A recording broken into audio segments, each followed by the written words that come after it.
Hello there. What's going on, everybody? Today I'm going to be doing a hybrid commander breakdown and partial workshop for Madine. Now, I've done commander breakdowns before where I pretty much talk about how they work and what ships work best with them. But in this case, I figured it would work a little better to do a little bit of a mild demonstration and talk about things from that aspect. So I'm going to be doing a little bit of that because I think Madine is one of those commanders that kind of works well with just about everybody. I don't think he really even has a ship that doesn't really want to use him, and that's kind of a good thing. But that also means that he takes a little bit more. It takes a little bit more to talk about. So General Madine basically says when a friendly ship resolves a nav command, if it spent a nav dial, it may increase one additional yaw value by 1. If it spent a nav token, it might either change its speed or increase one yaw value by 1. So Madine is just a great guy to have for a number of things. First off, he costs 30 points, so he's more expensive than Ozzel, but instead of giving you additional speed changes, he's giving you additional yaw. So it's a little bit different, but it's still kind of in the same ballpark of a nav-centric commander. Now, a lot of you out there do love to do nav tools, to do nav commands, and to be changing your speeds and yaws all the time and running nav commands. And that's actually a very, very effective thing to do. While it's not my favorite thing to do, it's just generally across the board, it's probably one of the most effective commands because just about every ship can benefit from it. There is really no ship that has all 2 clicks for all of its movement. And the day that comes, that would actually be really interesting. But there's no ships out there that don't benefit from nav. So instead of really ranking these guys, it's going to be kind of a rough ranking that I'm going to do. But Madine does 2 different things. So when you do the command, you can do an extra yaw. So one of the things that's nice and one of the things that ships will work with is if a ship has no yaw on some place, you can take your 1 yaw from, like a lot of ships may not have 1 yaw on the first click. They can get 1 yaw there from the nav command and then an extra yaw there from Madine. So that is particularly nice. But the other thing that's really nice with him is that he can take a token, and you can allow you to use that as a yaw instead of a speed change, which is also nice. Now it's not going to stack with your nav officer, but it is going to stack with the regular command dial, so you can actually do both of these together. Your nav teams are not going to, however, stack with Madine. But he works with himself, and so if you're able to get a token and a dial, you can do a lot of shenanigans. And so we're going to just kind of talk about that a little bit, and I'm going to kind of work my way in a rough opinion of what I think is least effective to what's most effective. So first I'm going to start off with the Hammerhead. The Hammerhead, it doesn't really need Madine as much because at speeds 1 and 2, it's still got all kinds of flexibility. It's got everything at speed 1. It's got a lot of movement even at speed 2. It can do inside shenanigans like that. It can do a lot of stuff. And if you're doing a nav command already, you could potentially have, you'd already have all the clicks you needed at speed 2 with just the yaw from your nav command. But where Madine can really help is when you're increasing to speed 3. So normally at speed 3, they lose some flexibility because you might only be able to do that and kind of do a very narrow turn. So one of the things we could do is we could take both clicks on the 3 from Madine, and we could do that. Or even if we had a nav token too, we could do all kinds of fun shenanigans, and that would be pretty interesting. One of the things that's nice about being able to do extra clicks is being able to slow your approach while still keeping an opponent, hopefully not in close range of you, but still keeping them in arc. Now, granted, if you're trying to slow your approach, you would probably slow down. So again, I don't think that Madine is the best for Hammerheads. I think there's other, Hammerheads are one of those ships that I really want to be doing concentrate fire with, just because it's a small, you can have so many of them in a list, and each one represents an extra attack die, and I like that. I like that with them. But still, it's an option. It's not bad. It's not bad at all. But again, I'd rather be doing concentrate fire with Hammerheads. Next up, let's talk about the MC-75. Now, the MC-75 is it's definitely a large ship. It doesn't have the best for maneuvers, but it does have some decent little maneuvers. Like at speed 2, you've only got 1 and 1, so you can't really turn too sharp or do a whole lot of stuff. Madine at nav at speed 2 could potentially give you real hard turns, could let you do some shimmying, some stuff like that. could give you a lot of flexibility on things that you could do. But at speed 3 is where the MC75 can really shine, because it has nothing for 1. So normally you'd just be like that. And granted, you're going to get 1 yaw if you do a nav anyway, but maybe you want to do something crazy, or maybe you want to keep it just 1 and 1 and take both clicks there, and you can do something real cheesy like this and turn and fit in. And just so you can see, it does fit in there if you start on that side. And that's basically taking 2 clicks on the inside, 1 click in and then 1 click out. Right there, you're not overlapping the tool, so you can do some pretty cheesy maneuvers that way. And that's a fun thing that you can do. But the reason I rank this one a little lower for Madine is just because the MC75 is generally a black die heavy ship, and because it's a large base ship, it's got the hull, basically this is a ship that doesn't mind ramming somebody, and you kind of just want to go right into them and get up close and ram them a lot of times. Not all the time, but I think more often than not, I don't mind ramming, especially if it's going to put my large base in the way of maybe a flotilla or something else. So I don't really usually need to navigate quite so much with an MC75. I think engineering is something that you probably want to do a little bit more with an MC75, but nav isn't bad. It's not bad at all. It's just, this is a ship that it doesn't matter where, as long as it's, if it's got a side or a front, it doesn't even matter. It's going to have a great shot on you regardless. So I think nav is to some degree less important on this ship, and thus Madine is to some degree a little bit less valuable for this ship. Again, you might disagree, and that's totally fine. There's no real wrong way to go about this. All right, next up I'm going to talk about my flotillas, because the flotillas are a fun one. They actually have pretty darn good maneuverability, and so you're going to think, well, why Madine for them? Well, at speed 3, it becomes really useful. All right, at speeds 1 and 2, you really don't need it. You've got great maneuverability already, and if you've done a nav token, you're going to have full click ability. But at speed 3, suddenly, especially if with speed 3 with a nav token, I could get my normal nav right there. I could take Madine's click, then I could take a normal click there, then I could take the nav token click, and then my natural 2 right there. So you could potentially completely do a U-turn at speed 3, which would be kind of fun. You could, in theory, do something like that.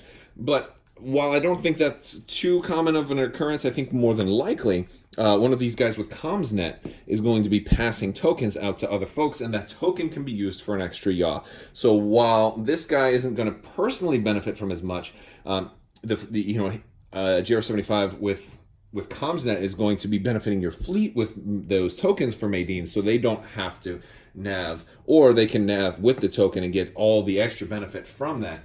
So these guys are using Madine to hand out more support. So that's one thing I really like about using the GR75 in that, with that regard. Next up, let's talk about the assault frigate. Now the assault frigate's got a pretty good balance of being overall everything is not bad here, but it's definitely a ship that wants to keep its side arcs pointed at you if it can, especially if it's got gunnery teams. And with the lack of a support team, it can't take engine techs or anything like that. So having extra maneuverability is definitely a help here, because it doesn't have any 2 clicks. So the assault frigate is starting to get a little bit of benefit out of the nav on its own. So with Madine, it's going to make it even better, especially at speed 3, where at best it could turn like that normally, right? And that's not really that great of a turn. And we've got enemies over here, and it's trying to do some fancy stuff. Well, you know what? Boy, wouldn't I love to be able to put you right in, Akbar / double arc. So maybe, we take an extra 1 and an extra 2 here for the nav command, and now we can turn in real tight, and now maybe we got double side arc as a result of that, whereas you didn't think we were going to be able to have it before. Very cool stuff, or just moving around obstacles as well. And generally, you're going to turn your hardest when you take that click a little bit farther closer to the 1, as opposed to like if you took those 2 and kept going straight here, you'd be out further, so it'd be a broader turn. So, and your 1 click is definitely the most valuable when you're trying to turn tightly. So the assault frigate just overall gives a lot more flexibility with Madine, because its maneuvers only has 1s. And so it definitely is going to get some help there. Now we're going to move into ships that get a little bit more out of it. Let's talk about the Pelton. Now, the Pelton it was kind of an iffy. It's like I was kind of torn on the Pelton, and the reason I say that is because it doesn't really need the help that much. But it can be in a position where it wants to do a lot of navs. So the Pelton is going to be in here conditionally because of the fact that it can take the support team and have engine techs. And engine techs is really, really valuable, but in order to do engine techs, you've got to have the either nav commands or nav tokens to spend.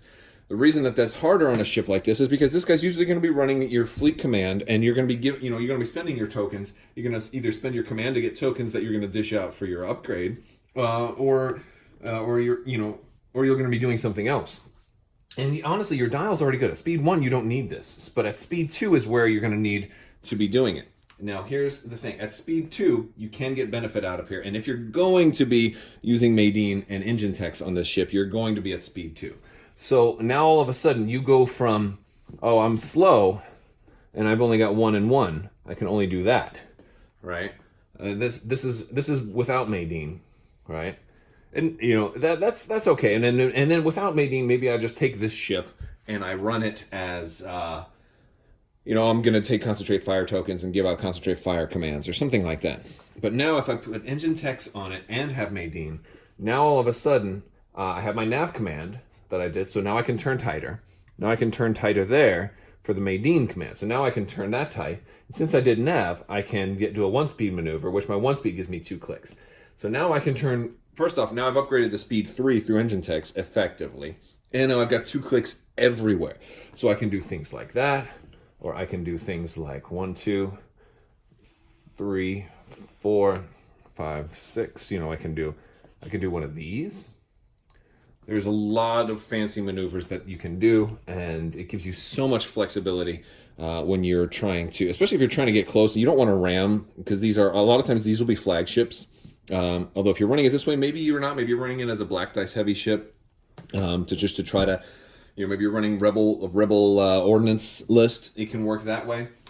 Not the best, but you really do. If you're going to stay at speed 2, you really do see a lot of flexibility with engine techs, and you're running it this way, and that is nice. And then it doesn't need the tokens. But if you are running this as fleet command, and you're going to run that, you're probably also going to need like a GR75 or somebody passing tokens to it, so it can both nav and do its maybe concentrate or intensify firepower or something like that. So this one's kind of right in the middle on like it can get some benefit, but it's seldom run that way. Now we're going to get into the stuff that's a little bit more valuable, and I'm going to say similar to the Pelton is the MC80, the Liberty Home 1 MC80. Now here's a ship that this is the main reason I say that this one's here is that it's a lot of times you're going to want to run this with engine techs, and you're going to be in the same boat, the exact same boat. Is in that if you're running that engineering command, or the nav command, and again, it's almost the exact same. A lot of times, as a big ship here, you'll want to run engineering. You don't always have to, but since you're only speed 2, you're probably going to run engine techs. And without engine techs, you still only have 1 and 1, 1 click and 1 click. You might get 1 extra click for doing a nav command, but if you do the nav command, you can now get all of these, and then whoops, wrong way. There we go. And you could do that, and then engine techs, and then turn that way. And considering that this is one of those ships, like if you're running this, you're not going to run this with Akbar, but if you're running this just normally, you still want to try to maximize those side arcs, and you don't want to not have a side arc shot. So if you've got that much flexibility, you'll probably be ensuring that you always have side arc shots. You might even be able to maneuver yourself in between 2 Star Destroyers. You won't get the Akbar benefit if you're running Madine, but you will get the benefit of having 2 side arc shots. So it's kind of like a trade-off. A lot of times people run these with Akbar because of that crazy wicked side arc. But if you could reliably set up 2 shots from both side arcs, wouldn't that be better than the bonus dice you'd get from Akbar? It's worth thinking about. Granted, it does require you take engine techs, and you probably need somebody to hand out tokens as well, so you can still also do engineering, because you're going to get shot a lot. You're going to want to regen some of those shields if you can. So it's not the best, but it's definitely got a very distinct use, and maneuverability on a ship that only has max speed of 2 is very, very important, especially when you can run engine techs and really take advantage of that combo with Madine. He kind of thrives off of ships that already want to run nav. Okay, so now that we've gotten through some of them, I want to talk about some of the better ones. Here's another one that can be a lot better, but it's still very situational. It's the Nebulon. Nebulon does have support team, so can take engine techs. That's when you'd want to do it. Now, if you are running a Nebulon as a Yavaris, then I'm going to say no. I'm going to say no because you're probably running this as a carrier. You want to stay kind of far back. Maneuvers probably aren't as important to you. Let me fix my shields. So you're probably not doing that. But if you're running a Salvation, now you got to keep that front arc lined up. Now all of a sudden we're in business. First off, at at speed 3, at any speed he can benefit, except speed 1, really, because if you're slowed down to speed 1, you probably already have the click. But if you speed up to speed 2, you can do one of these things, and it's something you're going to have to do. Enemy ships are going to try to get around and outside of your front arc as often as they can. So now if you can go to speed 3 and line up that shot, maybe you can go, you wouldn't have anything here, you would have 1 there and 2. Maybe I can take 1 and another one right there. Whoops. There we go. So I would have had no clicks there. I can go this way, still keep you in my front arc. And maybe that's not the best example. Let's find a better example. Maybe this Star Destroyer is trying to shoot past me. He's just out of my arc, and I think he's going to blow right past me, and I want to make sure that I stay lined up for him next time. So I'll take 1 click there, an extra click there, and then 2 there. And whoops, on this side. Maybe he's already gone and I'm first player. Now I have him in front arc for next turn.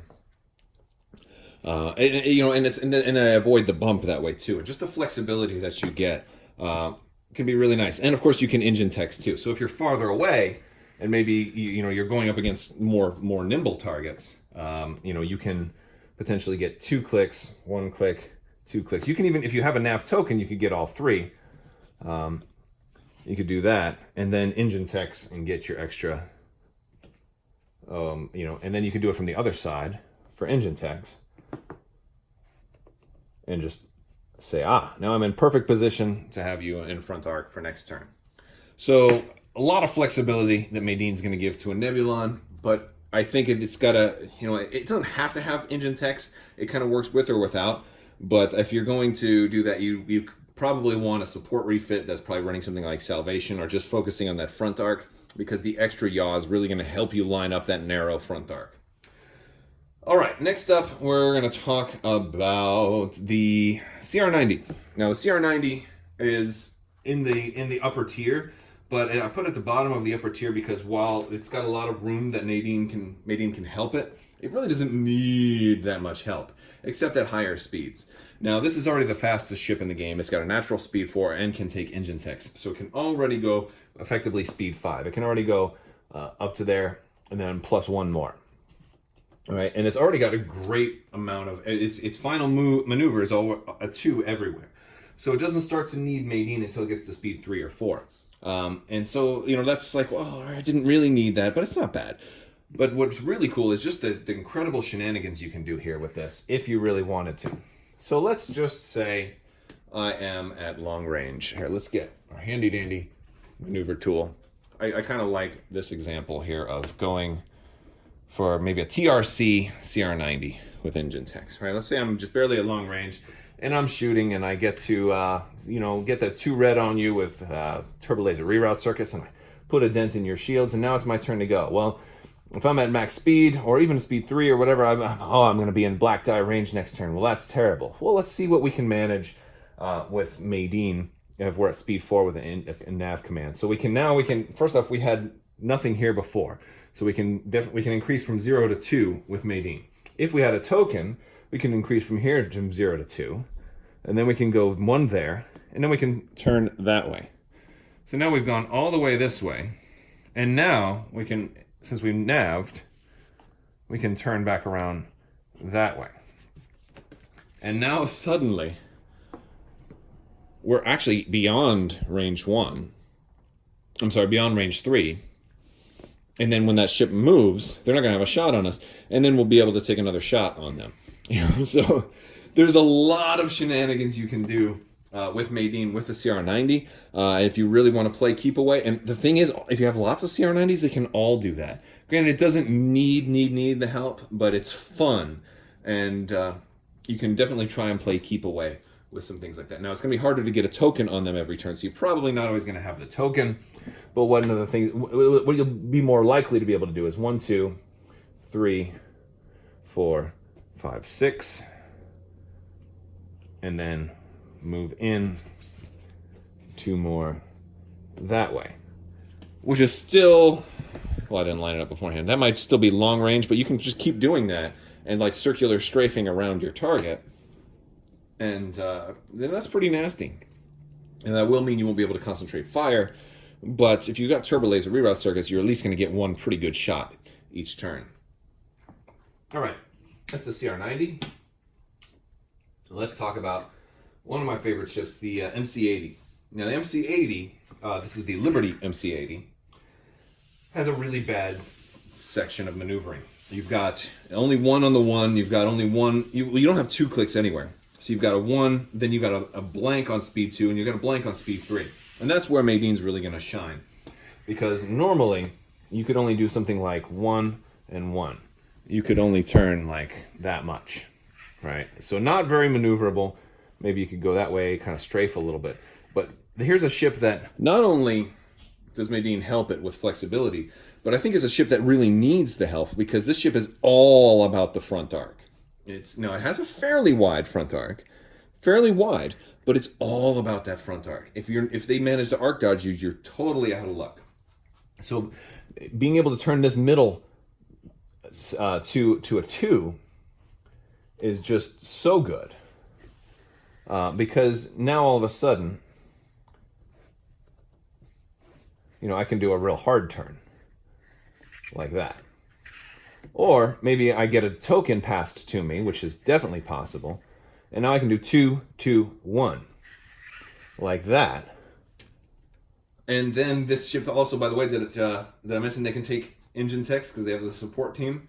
Yeah, and then so they can do 1 more that way. So here's a ship that went from being able to go almost only straight, from now to being able to like practically turn almost all the way around. Okay, so that's for a ship that needs to keep you in its front arc. That's absolutely incredible. So like the difference is felt so tremendously here that it's just been incredible. So really, really nice, and it's one of the best ships. Now I don't know if this is the best ship for Madine or not, but I like it. It doesn't have engine techs, does not. But I'm gonna talk about the MC-30, and maybe it's just because MC-30 is probably one of the best ships in the game, just period. And that it getting any help at all really helps. But at every speed, it can potentially benefit from a little bit of Madine love, except for speed 1, really. But here's a ship that is best at speed 3, and even there, it can potentially it wouldn't have any clicks at the first click at the first notch, so Madine can help it do that. But where this guy really gets some extra strength is at speed 4, where they're really hurting. Because at speed 4, it just gets 1 click at 2, 1 click at 3. So if you're going real fast, all of a sudden you lose the ability to turn. And a lot of opponents will, try to keep you at a distance. So when you do need to speed up, either to get away or to try to catch somebody who's running from you, it's going to be hard, especially on a ship that doesn't have the ability to take engine techs. You're really going to be at a disadvantage when you have to go really fast but can't turn. So now all of a sudden, you can get 2 extra clicks on the 1, and then you can do a much harder turn and still be at speed 4. Or just being able to do those anywhere. Now, here's also a ship that very often wants to try to maneuver in between, either big ships or obstacles or both, and being able to wiggle in between 2 large ships, especially when you want to be able to manage 2 side arcs. Having that extra yaw is going to give you a much better time of trying to get in to a place like here, whereas you wouldn't have been able to otherwise. If you were going this way, there's no way you would have been able to fit in there without Madine. So that much is cool. And you can even make it a little tighter than that if you've got the token as well. And since they have a command value of 2, it's a little bit easier for them to hold on to a token for when they really need it. So I really like the MC30 as well. And that's, I believe I covered every ship. But yeah, Madine just gives every ship in your fleet something really cool that they can do. Generally, just to recap, the ships that can take engine techs tend to work a little better, just because of the fact that they're already going to be doing nav commands anyway, so they're going to get even more benefit out of that. It's enhancing something you're already doing and giving you a way more benefit from it. But but not every ship that can take engine techs is really glows under Madine, but they all work under Madine. So he's got no real weak spots. He's just got a lot of spots that he shines brighter on. So I hope you guys liked this video. If you liked this video, go ahead and give it a thumbs up. Let me know what you think down in the comments below. Did I miss an aspect of Madine that maybe you like? I don't usually use Madine all that much, although that might change here in the future. But I fly against Madine a lot, and I've really seen what he is capable of, and I think he's very cool. And maybe I should start doing nav a little bit more often instead of concentrate fire all the time. But that's my playstyle. I'd love to hear about what you guys think of Madine.